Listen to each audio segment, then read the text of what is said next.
आपण पाहत आहात महाराष्ट्र क्रांती न्यूज, आवाज सर्वसामान्य जनतेचा।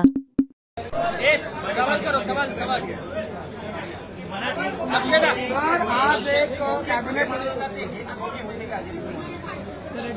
येस विचार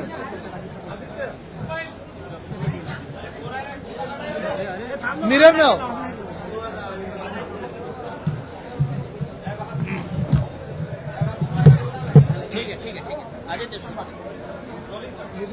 सर, आज एक कॅबिनेट मंत्र्यांचा व्हिडिओ व्हायरल होतोय।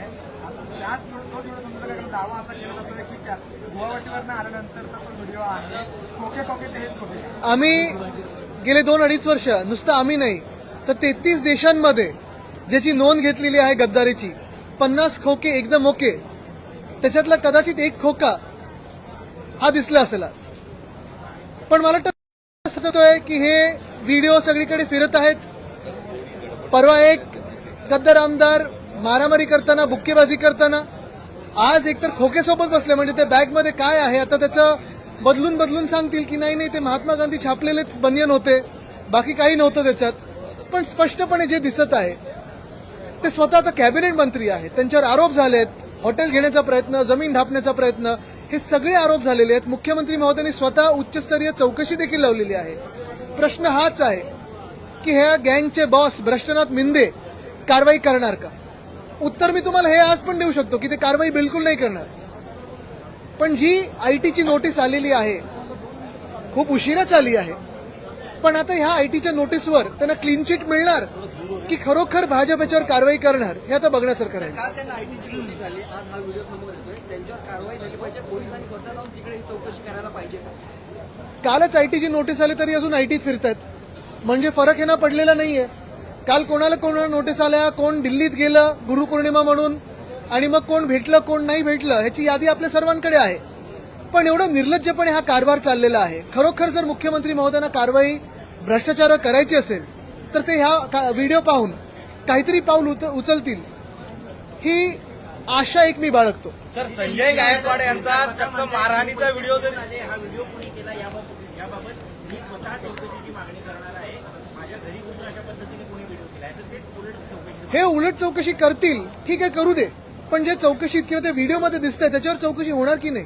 आणि जे समोर तुमच्या दिसत आहेत, जे फोनवर बोलताना तुम्ही काही डोळे झाकून फोनवर बोलत होतात, मग दिसतंय कसं? सगळीकडे तो कॅमेरा फिरतोय, तो दिसतोय कसा?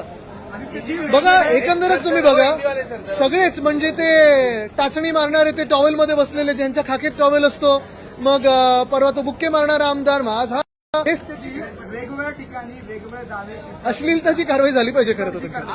एका ठिकाणी वेगळं म्हणतात की ते पैसे माझे होते, मग तुम्हाला काय प्रॉब्लेम आहे, तर दुसऱ्या ठिकाणी असं म्हणतात की तो व्हिडिओ मॉर्फ केलेला आहे। नाही पैसे त्यांचे होते ना। नोटबंदीनंतर काय हे होतं लिमिट 2 लाखापर्यंत आहेत, 2 लाख की जास्त आहे त्याच्यात। नोटबंदीनंतर जो मोदी साहेबांनी कायदा केलेला आहे ह्यांच्यातून ह्या कायद्यातून शिरसाटांना सूट आहे का? सर, संजय गायकवाड संदर्भात आता मरीन लाईन्स पोलीस स्थानकामध्ये अदखलपात्र गुन्हा दाखल झालेला आहे। खरं तर एखादा आमदार इतका राजरोसपणे मारहाण करतानाचा व्हिडिओ समोर आल्यानंतर अदखलपात्र गुन्हा दाखल होतो। बघा ही मारहाण ही विधान भवनाच्या म्हणजे हॉस्टेलमध्ये झालेली आहे। खरं तर अध्यक्षांनी देखील याच्यावर कारवाई करणं आम्हाला अपेक्षित आहे। अध्यक्ष महोदयांनी कारवाई नाही झाली तर सगळेच आमदार असे हात उचलू शकतात का? ही मुभा आम्हाला सगळ्यांना आहे का? आणि जर एखाद्या आमदाराच्या खाण्यामध्ये काहीतरी गडबड झाली आणि म्हणून तो असे बुक्केबाजी करू शकतो, उद्या लोक रस्त्यावर उतरली, ज्यांचे रस्त्यांमध्ये खड्डे आहेत, जिथे पूल पडत आहेत, जिथे ट्रेनचे ऍक्सिडेंट होत आहेत, सगळे असे कारवाई करायला लागले तर त्यांना पण अशी मुभा मिळणार आहे का? ह्याचं उत्तर आम्हाला सरकारकडून पाहिजे। सर, एक बार हिंदी में जानना चाहेंगे, एक वीडियो जो है बहुत सारे संजय भी बहुचर्चित हुए हैं। उसमें संजय गायकवाड़ परसों जो गद्दार थे उन्होंने बुक्केबाजी की है। आज संजय सिरसाट है जो बनियान अंडरवेयर में बैठे हैं। बाजू में हम जिस खोखे के बारे में बात करते आए 50 खोखे एकदम ओके, वो शायद एक खोका दिख रहा है। पहली बात तो यही है कि ये सारी हरकतें जो बनियान चड्डी पे हो रही है, बाजू में पूरे बैग भर के पैसा है, ये सारे नोट आए कहाँ के? कहाँ से आए? किसने दिए? क्या ऐसे कोई नोट लेके घूम सकता है? और परसों जो आईटी की नोटिस आई है जो बता रहे हैं, क्या कार्रवाई इनकम टैक्स करेगी? कुछ कार्रवाई मुख्यमंत्री महोदय के आदेश पर होगी कि नहीं होगी, ये बात जानना जरूरी है। उन्होंने कहा है कि वीडियो एक मिनट अभिषेक जी, आपके पास आ रहा हूँ ये होने के बाद उन्होंने कहा है कि आप यही पूछ लीजिए, बाद में वहाँ सिंगल के लिए नहीं है, सर ये इंग्लिश फ्रेंच जिस भाषा में पूछना है पूछ लीजिए। ये वीडियो जो है वो कहाँ से आया ये उनको खुद को नहीं पता। उन्होंने मांग की है कि उन्होंने कहा है कि मैं इसके पीछे जो है जांच। तो ये अगर उनको पता नहीं वीडियो कहाँ से आया, तो वो कौन से नशा में थे कि आंखें खुली है, फोन पे बात कर रहे हैं, लेकिन सामने कौन है पता नहीं है। कुछ किसी धुंध में थे, नशा में थे, क्या था? तो इसका भी जवाब और इसकी भी जांच होनी चाहिए कि क्या वो नशे में थे। इस्तीफे की मांग सर, इस्तीफे की मांग इस्तीफे की मांग करने की जरूरत क्या है? क्या मुख्यमंत्री महोदय स्वयं कार्रवाई नहीं कर सकते? उनका इस्तीफा मुख्यमंत्री महोदय नहीं ले सकते? जो नोटबंदी के बाद कहा गया था कि 2 लाख के ऊपर कोई कैश नहीं रख सकता, क्या ये 2 लाख रुपए थे? आप एक बात लगातार कह रहे हैं कि कहीं न कहीं दोनों लोग बनियान की ऐड कर रहे हैं, तो हो सकता है स्पॉन्सर में वो पैसे आए। बिल्कुल स्पॉन्सरशिप के पैसे हो सकते हैं, लेकिन कौन से है बताइए। तो हम भी वैसे ही, यानी हम बनियान में नहीं घूमेंगे, लेकिन और किसी को होना है। आप भी ब्रांड एम्बेसडर बन जाइए, आप फिट लग रहे हो। आदित्य, वायरल वीडियो में पैसा दिख रहा है, वो वीडियो दिखाने के बाद भी संजय सिंह सर इस बात को मानने को तैयार नहीं कि वो पैसा है उसमें। देखिए ये सिर्फ घमंड है, उनका मस्ती है, और उन्हें लगता है कि भाजपा के वॉशिंग मशीन में कूदने के बाद कोई उनको इस देश में हाथ नहीं लगा सकता। चाहे कितना भी जनता को लूटे, चाहे कितना भी सरकार की तिजोरी को लूटे, उनके मन में ऐसे है, भ्रष्टनाथ बिंदे के भी मन में ऐसे है कि कोई कुछ नहीं कर सकता, क्योंकि उनको आशीर्वाद है, वो भाजपा के बॉस का है। तर मोहन भागवत यांनी वक्तव्य केलेलं आहे की वयाची 75 वर्ष झाली की अंगावरती शाल पडते। अजून मला 40 वर्ष आहेत, एक सवाल ये है मी 35 माहिती आहे मला, तुम्ही कुठच्या दिशेने चालत हे मला माहिती आहे, पण आज संजय राऊत साहेबांनी एक वक्तव्य, सूचक वक्तव्य केलेलं आहे। अनेकदा आपण पाहतो की ते जे वक्तव्य करतात ते आज नाही तर उद्या खरं ठरतं, आणि त्यांना कदाचित दिल्लीतली किंवा आरएसएस मधली आतली बातमी असू शकते, कारण ते पण पत्रकार आहेत आणि त्यांचेही कनेक्शन खूप चांगले आहेत। सरकार जन सुरक्षा विधेयक जो है वो विधानसभा में पास किया एक मिनट, ऐसे ऐसे आते हैं। सर, कल जन सुरक्षा विधेयक जो है विधानसभा में पास किया गया, इसको लेकर ऑपोजिशन लगातार विरोध कर रहा था। बिल्कुल। सीएम ये कहे हैं कि जो ऑपोजिशन है वो विरोध कर रहे हैं, लेकिन इस तरीके का उसमें कोई पॉइंट जो है वो नहीं देखा गया और सबने देखिए बहुत सारी उसमें सुधारणाएं लाई गई है, लेकिन ये भी हमारी मान्यता है कि जो उन्होंने कहा है जन सुरक्षा बिल, वो सचमुच जन सुरक्षा है क्या, जनता का सुरक्षा है कि भारतीय जनता पार्टी की सुरक्षा बिल है? ये भी बताए, क्योंकि उन्होंने जो कहा कि एक्सट्रीमिस्ट लेफ्ट विंग, आज तक जो हमें सफलताएं मिली है नक्सलवादियों से लड़ने में, वो कौन से बिल के तहत मिली है? कोई उनको रोक रहा है? जो आज तक सफलताएं मिले हमें आतंकवादियों के खिलाफ लड़ने में, वो कौन से बिल के तहत मिली है? कोई रोक रहा है उन्हें? जो भी आज तक ये सारे आप देख रहे हो घटनाक्रम अगर देखें तो 60 साल 75 साल में जो भी आतंकी कार्रवाई करते आया है, नक्सलबारी की कार्रवाई करते आया है, पूरी की पूरी फ्री हैंड है, पुलिस को हो या सीआरपीएफ को हो या सारे जो हमारे सुरक्षा बल है उनको हो, कि जो भी आतंकी कार्रवाई हो या नक्सलबारी कार्रवाई हो, उनका खात्मा करने के लिए सारा फ्री हैंड तो दिया है।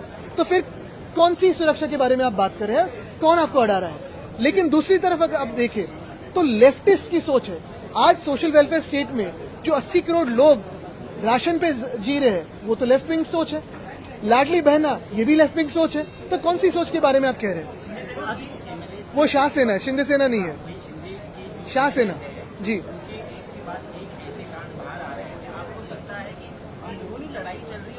बिल्कुल नहीं, वो घमंड में है, इसी मस्ती में है कि भाजपा के साथ रहे तो हाथ नहीं लगाएगा। आज आदित्य ठाकरे ने ये सारे बयान दिए, लेकिन संजय राउत ने जो कहा कि कहीं न कहीं एकनाथ शिंदे दिल्ली में गए सरकार बनाने के लिए और बीजेपी को कमजोर करने के, किस तरीके ये अंदर की खबरें कैसे बाहर आई और क्या इसमें सच्चाई है? और गुरु का वो बनियन की आज थी ना, अंदर की बात है, तो जो बनियन पहन रहे उधर से आई होगी। लेकिन 2-3 इसमें अगर आप देखें तो बातें नजर में लानी जरूरी है। कल शायद पहली बार चांद का जो फेज है वो देखते हुए अपने गांव नहीं गए, दिल्ली गए। दूसरी बात यह है कि गुरु पूर्णिमा हम तो हमारे महाराष्ट्र में ही रहे, जो मेरे दादाजी है वंदनीय हिंदू सम्राट बाला साहब ठाकरे, उनके सामने नतमस्तक हुए।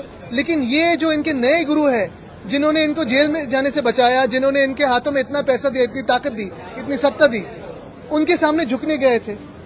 तो वही है, दिल्ली जाको झुक के आओ। आदित्य, महाराष्ट्र के शाहपुर में घटना सामने आई, जिस तरह से बच्चों उनके साथ दुर्व्यवहार हुआ, अभी तक कोई बहुत बड़ा कदम सरकार की तरफ से नहीं आया। कल मुझे लगता है प्रिंसिपल को तो अरेस्ट हुई है, वो उस व्यक्ति को भी अरेस्ट हुई है, लेकिन कहीं ना कहीं ऐसे जो हादसे बढ़ते जा रहे हैं, मुझे लगता है सीसीटीवी का जो कानून आया था स्कूलों में, उसे लाना जरूरी है और इसकी रिपोर्टिंग मैकेनिज्म ठीक करना जरूरी है। कन्वर्जन को लेके government is planning to bring anti conversion bill. What about political conversions? When the ED comes to your house and asks you for a forceful conversion, What about that? What about the IT coming to your house and asking for a forceful conversion to the BJP?